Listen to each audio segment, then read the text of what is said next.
Welcome to the 11 o'clock Waffle and the show that battles the oncoming winter with warm, fluffy morsels from this week's news. I'm Mac Forsyth, and for the handful of listeners who have followed my radio career from the start, boy are you in for a treat. Or you would be if Reading wasn't so shit. Yeah, it's pretty bad. First up on today's show, former soup jockey and the most likely guest to wake up with a horse's head in his bed, it's Tommo Walker. I don't have trousers on at this point, so I think I'm doing it. It's going to be good. You can have a point, Tommo. Thank you. How are you? Back in Falmouth? Yeah, I've been here since the beginning of September, just, pissing about, getting drunk. Oh, do you still have that godforsaken swearing rule in place? I think we'll kick that in after the intro's round, the way it's going so far. Okay, and right. Next up on the show, forever the bridesmaid and never the bride, 8 appearances and only 1 win. That's the stats for Carla Smith, who can't be on because she lives in Reading. Instead, in as a last-minute replacement, it's Chris Cutting.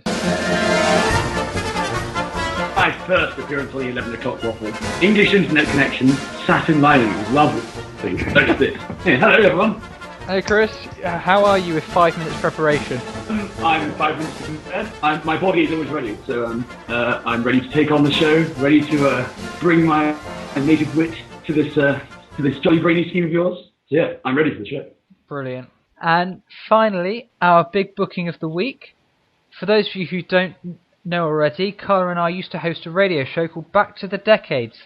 Alongside us, we had our next guest. Educator of the child classes, it's Natalie Fowler on the show.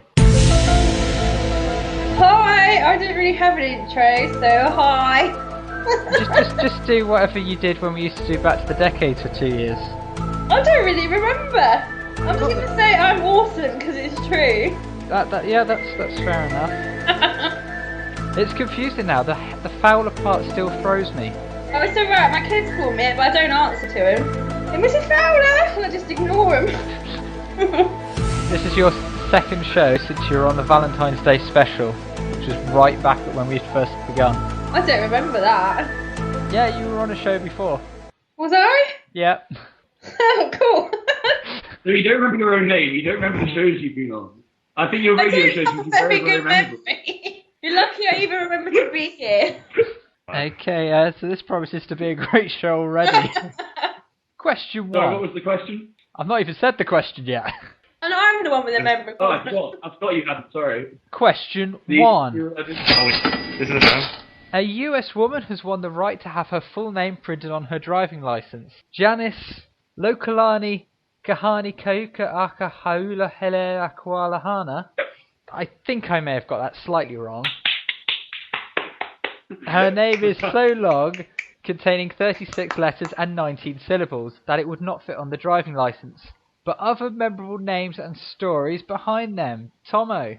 What? If you'd like to answer the question. Okay.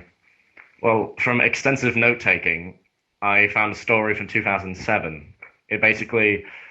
There was this British teacher, Gillian Gibbons, in the Sudan. She was arrested for calling a teddy bear Muhammad with her class of 6 or 7-year-olds. She was arrested, and basically the worst possible thing, she could have either got fine, 40 lashes with some kind of instrument, or 6 months in prison for calling this teddy bear Muhammad. I don't know what happened to the teddy bear. They actually haven't said anything about it. But another dark start to the show. So they talk about a moon killer. Nat! Yeah, all kids want to call them Muhammad. Silence. Isn't that why you called me? That is sad. Okay. Am I going to have to repeat it? No, I heard that loud and clear, Tommo. Okay, if we go to Nat now, have you named any teddy bears at school? I have got first go, the meerkat, actually. He is a toy meerkat who was won on his first go, and at some point last year he happened to go to France and turn into Claude, and he could magically speak French. But that wasn't my answer for this round. My answer for this round was Bizarre Doo-Doo Zay Bippity Bop Bop Bop. And that's a man. And it's his legal name. And he's been arrested for drug use in Iowa. So I think I should get points because I'm awesome. Okay, and Chris. Right, I'm not sure how to pronounce this one, but it's the Hang on, I'm trying to find what the full thing is. It's the longest railway station name in Britain. It's Welsh, and it was basically done just so that they could have the longest train station names. It's something that made me proud of, except for my memory failure and the fact that the page that I'm trying to get to. Right, I've got it. It's except that I'm going to just read it like an Englishman on holiday. Blanfeb Wilwin Gil Gogari Chewirn Drob Gogoch. If you are they just keep lengthening their names for vowels. If you are still listening at home, don't adjust your laptops. That was actually Chris pronouncing a train station's name. Your sound speakers are still fine. I saw it zoned out. Wayne, he's gonna slap you up. Okay, that'll do for question 1. Although we should really give an honourable mention, Natalie, to surely James Ian Leonard Rapkin. That just felt cruel, though. Question 2. Grand Theft Auto 5 has been released, so who is history's worst criminal? We'll go to Nat. Any more drug dealers with strange names? No, I would like to pick those guys in Snatch, actually, because they were really rubbish robbers and they make me laugh, and that's all I can think of. The ones who get locked in the betting shop and there's no money and they try to rob it anyway. Isn't it the best bit of it that they're locked in there, but it's because they try and push the door when it's a pull? Exactly. So that is my awesome answer. Okay, Chris. The worst criminal. Right, just talking about GTA. I remember infuriating my teacher of mine by telling this story when called upon to do it. Basically, someone went outside their house. It had been sort of Halloween the previous day. Ooh, see, tying to the theme of the show. See what I'm doing? And so people had been partying and stuff. So he assumed the damage in his garden at first when he looked out, the sort of Halloween party damage, but the fact that it was a massive mud track through a hole in one fence and a hole in another fence heading down the hill, made him a bit suspicious and annoyed. So he went all the way down to the bottom of the hill. He found his car. He found his car with a bear inside. And what had happened was this evil bear criminal who stole his car had heard. This is the story of the bear that stole the car, right? Had spotted delicious Halloween candies located in the front of his car. This is why I don't keep sweets in the car. I take around because there are loads of bears that want to steal the car. So many bears. If you let them. Yeah, so many bears. There are whole layers of bears. And he got in the car. It had the excellent nudge and knocked the gear stick down. Then he got all the way down the hill and crashed. So his candy-based joyride only ended in tears. I did that last Saturday. The world's history's worst criminal is a bear that hijacked Stole a car. Right. Yep. That's great. Tommo. I hope he enjoyed the chocolate. Chalky num. It's good. Yeah. Okay, I'm going to get onto my thing. It's kind of an open goal. We've had a bear and some fictional robbers. Well, I've got some actual robbers for you. There's a restaurant in Chicago. 2 guys went up to it. They had a gun, and they basically said, give us money or we'll kill you. But the owner said he was too busy and to come back in an hour, so they did. They just went and pissed about for a bit. And when they came back, basically, they wanted $100 and food, because it was a restaurant. And the owner went into the back saying that he needed to grab his wife's checkbook in order to give him the money that they wanted, and just called the police. And then it turns out that it was actually a water pistol instead of an actual gun. So, yeah, that's my story. Brilliant. Okay, question 3 now. Ylvis, it's certainly a show of pronunciation issues here. Track the Fox, intended as an item for their comedy shows, actually entered the US Singles Top 100. Have we all seen the song? No. I haven't It's yet. because cow I'm goes meaning moo. to. You've no. Oh no, you need to get out cow of it. goes to the, Sorry. And the elephant goes to Yeah, welcome to Foxy! It answers the most important question of our time. What does the fox say? So, What does the fox say? other examples of It's great it's comedy no one will ever songs. know. Chris, great comedy songs? there are loads of things I could choose, but which I won't spoil if anyone else wants to use them.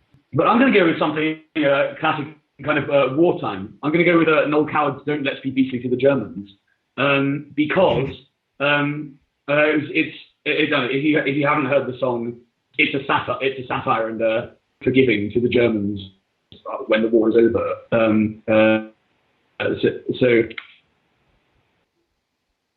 Hello? Hello, Chris. Chris, you there? Okay, we lost Chris. Bye, Chris. I mean, I'm just relishing in the idea that he's still talking right now. He's not He noticed. just thinks we're being quiet. Well, we might as well carry on. Alright, here we are. Tommo, Yes? other comedy songs. I was going to go with someone I saw at the Fringe. It's called Dusty Limits. He's basically a cabaret singer. But he does things ironically. Like, one of the songs he sings is called... It's basically a cover of I've Been to Paradise, but he basically just talks about all the people he slept with in this fictional world.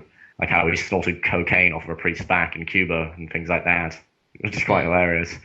Another song he has is Facebook is Forever, explaining the downsides of social media and the fact that you can't hide rashes over Facebook that well.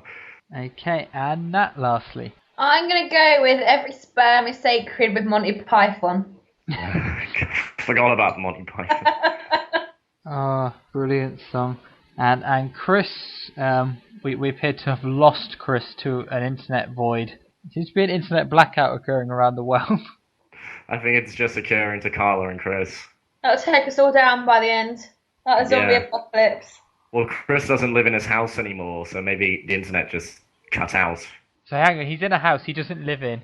He doesn't live there anymore. It's because his parents got it for him or something like that. Oh, okay. So, well, it's almost like an elimination round, really. At the end of the first 3 questions, Chris is behind on 8. Tom and Nat have 10. Sweet. Yay! Not that it matters that he's in last place. Okay, question 4 now. J.K. Rowling is to make her screenwriting debut with the Harry Potter spin-off Fantastic Beasts and Where to Find Them. So give me the tale of one of the fantastic beasts in our world and where they can be found. Nat. Mine is known as the Essex Girl. They can be found in miniskirts, white shoes, and not much clothing in the nightclubs of Southend. Careful where you roam, you may catch a deadly disease. I was actually going to say an animal as well. Tommo. Yeah. try and top the Essex Girl. Alright. I don't want to top the Essex Girl. No. Anyway, I went with the mantis shrimp because it looks like a clown and like clown is psychopathic as hell. Yeah, the mantis shrimp, it has basically... We see with binocular vision, but the mantis shrimp has 6 eyes, so it sees 3 images at the same time. It can also see 12 colours instead of a 3-colour wavelength that we do. But the mantis shrimp also has the fastest punch in the world. It basically delivers a punch on par with a .22 caliber bullet. And yeah, that's my animal. It's pretty epic. Yeah. Okay, and Chris, your answer? What's it going to be, Chris? What's it going to be, Chris? He's scared. If we had Carla's answers, we could just read them out in an impression of Carla. Carla's answers. You go by Carla's answers. No, actually, I'm not. Mine were better. Read Carla's out and do an impression of Carla. Hers was mythical because I can't do Carla's voice. It's really embarrassing. I can't get high pitched enough. Guys! She was going to have the Minotaur. The Minotaur. How he was conceived was messed up, man. I might throw in a dude for luck. Dude, that's messed up, man. Dude. Tommo, do an impression of Carla. No. Okay, so on to the next question now, which does tie into the Harry Potter spin-off. A story of a mythical beast, and obviously how that story came about. Tommo. Okay, I went with the manticore. It's got the head of a man, 4 legs, and a spiky tail, which it could shoot spikes out of at people. It's basically come from India, and basically the myths just keep getting more elaborate because people are just scared shitless of it. And this was going on for God knows how many hundreds of years. Basically, most people just say it was a tiger, and people just freaked out. They've been freaking out. So yeah. The Manticore. Yeah, manticore. Okay, Nat. We know Carla has a Minotaur. I was going to have a Minotaur too, because that's where we went on holiday, where it was born, and basically Minotaur. Did you see any? Huh? Did you see any being No, consumed? I had a look, but we didn't find none. But Minus's wife basically really fancied this ball. So she built a contraption, strapped him up, had a good time, and had his baby. And that's how the Minotaur was made. Wow. Okay. I think Chris may have come back from the dead, possibly. Yeah, he just sent us a message. Oh, he's here. He's What does alive. the group say? All right, Chris, you've got a bit of catching up to do. So just quickly, give me the name of an animal and where you can find it, and the tale of a mythical beast. The hagfish is weird. It's God. a secret slime all over the place. It's so slimy. It's like the boomer of fish, and it has to tie itself in a sort of knot and put it over its body just to get all this slime off, just because it's so sticky. So don't ever grab a hagfish because it will slime you. It will slime you to a whole new level. And if you don't like slime, then you won't like it. Okay, and a mythical beast? A mythical beast. Let's see. Slenderman. Slenderman doesn't count. He was created on the internet. He doesn't exist. Hey, But Chris, everyone makes this stuff up. What It's true. does count? It's true. Every myth was made up. What does count? What does count? Okay, vampires. Okay, cool. That works. Okay, Pizza. question 6. AC Milan playmaker Kaka has been asked to be unpaid whilst he recovers from injury. So what job would you do for free, Chris? I would be the artistic director of Tobacco Tea Theatre Company for free because I currently am. Are you because I plugging? can't do myself. Are you bloody plugging right now? Yes, I am. Shamelessly plugging your drama You're group. plugging your own company, Yeah, which good. doesn't exist. If Lucy were here, she'd be doing it too. Yes, look it up on Facebook, Tobacco Tea Theatre Company. Anyway, You no. bastard. A real answer to your question You're making me so is bad. I would be if we're looking for a source of if we're looking for permanent employment, then you want and you're not rich, then you want something where you can kind of eat for free. How about some kind of feeder fetishist pro? Because then you would get regular sex and food. Or you could be a pro squatter. That way you always have a roof over your head. Right, okay. Tommo. Nothing to If I say got- to that. Let me think for about 3 seconds. I would be a professional cryptozoologist and just search for Bigfoots all the time. Nice. Any businesses you want to promote whilst you're here? The tobacco tea company. He'll give me like a $5 next time I see him. I love you, Tommo. PR guy. Okay. Nat, what job would you do for free? What they said, because I'd like a $5. Yes. See, Lucy, I'm doing good work. Look. We like money. If I don't get a $5 there, I'll take it back. It's We're in true. money. I'm going to We're in complain. money. What about theatre tickets? Would you take them from them? No. Maybe. I don't want to see what they're saying. It's We gonna can be horrible. negotiate. So you just do the same job as Tommo for free? No, I would appear on 10 radio quid. shows like I am right now. For free? Is this not also an excuse that gets Sean doing all of the washing up? He's already done the washing up. Oh, It only he's took well 4 trained. days. So time for the scores now. On last place on 17 points, mainly because he vanished for about 10 minutes, it's Chris. Curse my position. Curse this life of mine. Ahead of Chris on 20, it's Tommo. Yes. And in the I'm not as lead on good. 21, it's Nat. Yay! I can Okay, so pick this it is up. the Wait. point in the show where we take time to plug our own radio show and not other drama groups. Yeah, we're on Facebook, Twitter, and YouTube. Just search for the 11 o'clock Waffle and all of our stuff will come up. Next week's show will be the penultimate show in the series run.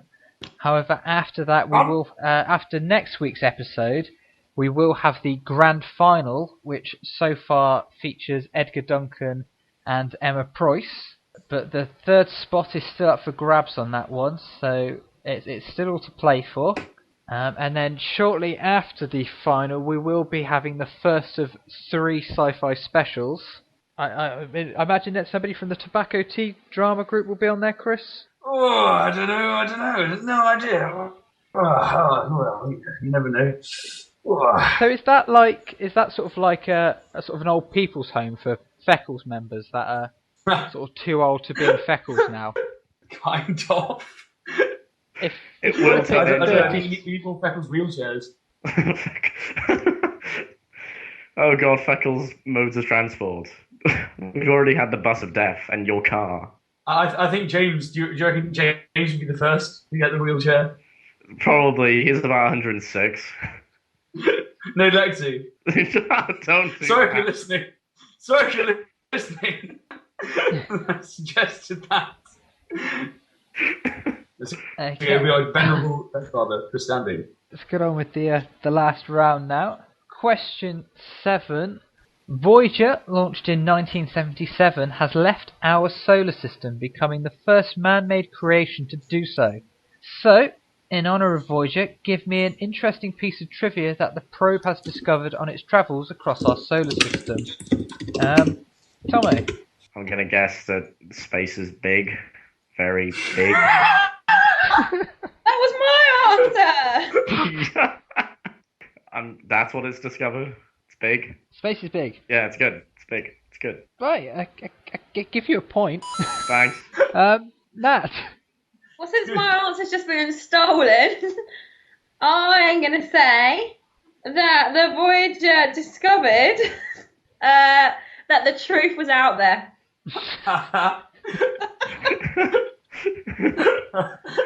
The perfect question. The perfect person. Chris, you might have a chance to still win this. I have real answers. I know about the Voyager mission. So sorry, guys, but okay. Voyager discovered sort of Jupiter's atmosphere. Regarding Jupiter's atmosphere is very sort of turbulent. There's got loads of storms and stuff. Voyager managed to perceive, is that the right word for a robot? It's sort of dozens of Is it as hurricanes. kids with the planet? Exactly. Hey? Is that kids with Jupiter? Yeah, okay. Yeah, and that's one thing. Let's see. It also had a better look at Saturn's rings and stuff than other space missions were able to. So it managed to have a look at its sort of icy rings, and have a look at this sort of small moons, and the way they interacted with the rings on Saturn. And it managed to have a look at the atmosphere on Titan, which is sort of full of methane. It's sort of covered in bits of clouds and methane rain, which is pretty cool. And it made. Let's see if I can find the sleeve. It's Neptune has winds the 1,600 kilometers per hour, so it's 1,000 miles per hour for us. Intrepid Brits can't do kilometers. You're reading this off Hey? the website, aren't you? That doesn't count. I just had to look up the Neptune thing, but yeah. No, I knew about the Jupiter stuff. Anyway, now that I've revealed my Neptune gaining method, I'll end my answer. Okay. So you can find everything on Google, even Neptune. Or you can find everything out by listening to the show. I've learned nothing from listening to our ramblings. There's been You some learn interesting The stuff. truth is out there. You can learn the truth is out there, and the space is big. Go back and listen to Series 1 of the Waffle. You will find a ton of interesting dog stories, I kid you not. There's a story about the brave Norwegian dog that fought in the war. Oh yeah. There's a story about a bear that fought people. There's even stories about bears that hijack cars now. Yeah, I've given you. We got to protect ourselves against these intelligent bears. It was Halloween, so this Halloween, watch out if you keep the chocolate in your car, because the bears, they're everywhere, and especially I'm in Cornwall right now. I'm living on a sort of slightly hilly road. Do you see my any car bears? rolled down. I see the fish. I'll just peel it from the blanks. Okay, Can't see him right now. I The think fisherman's it's- off. He's like standing- I think it's fair to say that Chris is advising us that we should all be prepared. Be prepared. I hate you, Mac. I hate you. Question 8. Tying sort of nicely into Chris's mention of Halloween there. A man from Dorset won the world's first garlic eating competition, gobbling up 49 cloves in total. So, as Halloween is only a month and a half away, what is the most nonsensical way of defeating a Halloween monster? Chris. I had to think about this. I think the best way to defeat zombies would be, first of all, to sort of distract them with grain-shaped broccoli. Then, while they're sort of chasing after your broccoli, throw loads of maggots at them, so you start the decomposition process, and then lead them all into a big vat of liquid nitrogen, and then and put talk them to in me about liquid nitrogen. Put them, yeah. That would work. Zombie It attack. would Tommo, you can kill the customize zombies. zombies. Once you've got them in like a liquid nitrogen sort of vat, you can put that inside a glacier, drag that up to the North Pole or South Pole, depending on your choice, and use it as an incentive to stop global warming. Okay. Okay, that's pretty nonsensical. Tommo. If you kick a werewolf in the balls, it stuns them, and then you can literally just hit them with a silver spoon, and they'll die. Just anything silver. Haven't you got to shoot it with a silver bullet? I don't think you can just hit it with a silver Well, spoon. if you get it lodged, okay, like a silver fork, just jam I it love the idea when it invades our house, just those spoons at it. in. Thank God we had that dinner party last night, darling. You didn't put away the cutlery. Yeah. Fetch the family silver. With a volley of silver spoons, cascades. Okay, and Nat last of all. I decided not to answer this question, as we've got a pact where if there's a zombie apocalypse, Sean has to kill me instantly. That's like a zombie, but you know me and Jimmy are going to come save the day of our shotguns. Yeah, in but a I minute. don't want to have to try and fight through it. It just sounds like a lot of like drama. So I thought if I'm just dead, it'll be easier. It's too much effort. Yeah, so I'd rather be dead than have to fight the zombies. But you'll be a zombie yourself. Yeah, I've watched those films and it's hard work. No, I want him to like kill me before the Lazy. zombie comes, so I won't be a zombie. So what's Sean doing though after he's killed He can you? do what he likes. I'm dead. He wants to fight to the end. I don't. Please, Sean, set me free. Okay, so that's the end of the questions. So it's time for the scores. In joint second on 23 points, it's Tommo and Nat. Oh. And Wait. just ahead in the lead on 24, it's Chris. Yeah! But we are now on to the final round, which, as you will know if you've listened to the show before, our guests now present a news headline followed by a 20-second summary of the story. However, the story can either be true and something from the past week's news, or entirely fictional. The other guests then have to decide whether the story is in fact true or false, with points awarding accordingly. So Chris, as you're in the lead, you get to decide the running order of the final round. Okay, the running order of the final round goes Tommo, Nat, and then me. So Tommo, you're up. Okay, so Tommo, what's your news headline there? Let me just check the news. I'll be right back. How do you spell BBC? It's okay. I've got it. Okay. Basically, somebody worked. I don't know what the headline is. Basically, some of the KFC and their fingers just split open, and there was blood everywhere. And he was asked to leave the establishment. That was it. So someone cut their finger in KFC? No, it just spontaneously just exploded because of the weather. Their finger exploded in KFC. Not just the one, all of them. Okay, Nat, your news headline. Your headline. My Please. headline is a cow at platform 1. And instead of trains at Bristol, there was a cow that came along and stopped at the station instead of the train. And it was like a cow express. The Cow Express. Brilliant. And Chris. University removes wrecking ball sculpture over naked Miley Cyrus video tributes. Basically, yeah. Yeah, it's basically as it sounds. Like the headline basically sums it up there.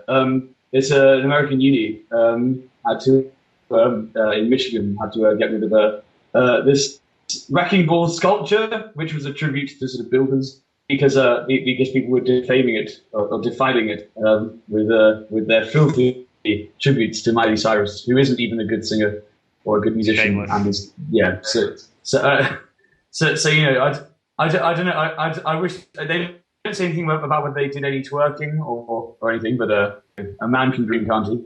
A man can dream. Okay, so we have got somebody's fingers exploding in KFC, a cow, cow at a train station platform, and a university wrecking balls.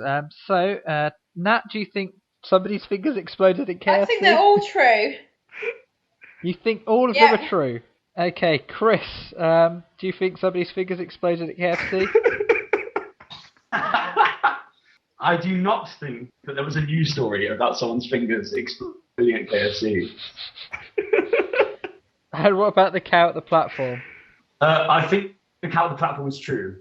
Okay, and so Tommo, last of all, cow at the platform and the wrecking balls. Do you think that's true? Or those are true or false? Yes. And the answer was yes. I see you choosing the hard way. Do you think the cow at the platform is true? Yes. And what about the wrecking balls? Yeah, they're both true. I wouldn't put it past people and cows. Okay, right, so Tommo, Yep. we'll start with you, actually. We'll go right. Chris, university wrecking balls. Let's keep the listeners in suspense.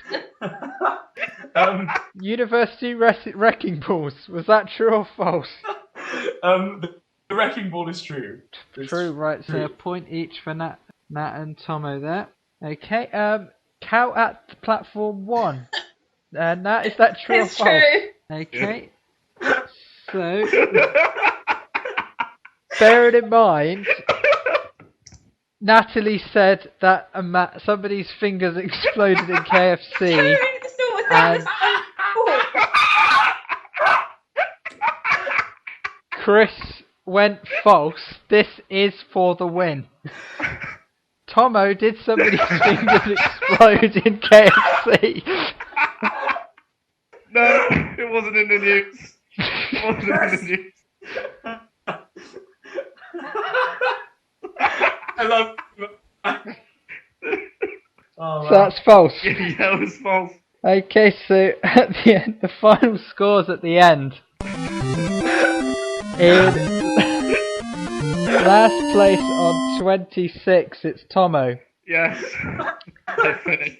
On 27 points, it's Nat. And somehow winning despite not being here for half the show. Yeah. It's Chris on 29. Woo-hoo! With the best around. Nothing's gonna ever make my fingers explode at KFC. The best around. Nothing's gonna ever beat me down. Awesome. Oh, dearie me. That's good. I think that's possibly the most bonkers true or false anybody's ever done. Well, I mean, why fingers just keep splitting, you know? Yeah. Moisturize best. Splitting everywhere. Okay, before we start the show off, Chris, do you just want to do a quick plug for your drama group now? Yes, absolutely. Lucy Ahmed, who you should know if you're a Waffle listener, and I are starting a theatre company together. We're going to be based in Bristol. It's called Tobacco Tea Theatre Company. You can look it up on Facebook. It's just facebook.com/Tobacco Tea Theatre Company. Or on Twitter, where we're Tobacco Tea TC. We are specialising in comedy of manners. We are hopefully, if everything goes to plan, going to be auditioning